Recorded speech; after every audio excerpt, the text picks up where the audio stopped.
Recording by Sargama Studio, Bodhgaya. मोहल्ले कौ छौड़ी दिला मोहल्ले कौ छौड़ी म्यूजिक डायरेक्टर तोर दोनों गालिया मना मोहल्ले कौ छौड़ी छौड़ी होठवा के ललिया कान के बलिया काने के बलिया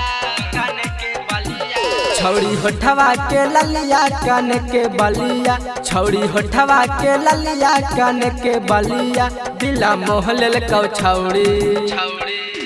दिला मोहल्ले कौ छौड़ी तोर दोनों गालिया मना मोहल्ले कौ छौड़ी तोर दोनों गालिया मना मोहल्ले कौ छौड़ी मोहल्ले कौ छौड़ी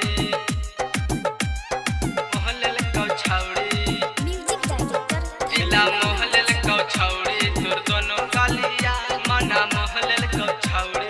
रतिया में आप हो तोरे सपनावा पढ़े लिखे में नहीं लागो हमनावा पढ़े लिखे में नहीं लागो हमना रतिया में आप हो तोरे सपनावा पढ़े लिखे में नहीं लागो हमनावा लागो हमना छौड़ी कारी कारी अखियाल मेरे बलिया छौड़ी कारी कारी अखियाल मेरे बलिया दिला मोहल्ले को छौड़ी दिला मोहल्ले को छौड़ी तोर दोनों गलिया दिला मोहल्ले को छौड़ी तोर दोनों गलिया दिला मोहल्ले को छौड़ी दिला मोहल्ले को छौड़ी दिला मोहल्ले को छौड़ी दिला मोहल्ले को छौड़ी तोर दोनों गलिया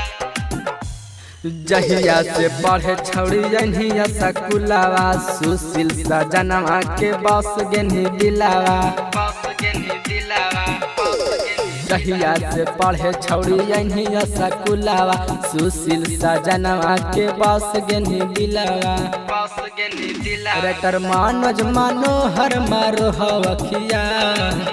छौड़ी नीतीश निराला मारो हवखिया छौड़ी डीजे मनीषा मारो हवखिया दिला मोहल्ले कौ छौड़ी मोहल्ले को छौड़ी दिला मोहल्ले कौ छौड़ी तोर दोनों गलिया दिला मोहल्ले कौ छौड़ी तोर दोनों गलिया दिला मोहल्ले कौ छौड़ी Recording by Sargama Studio, Bodhgaya.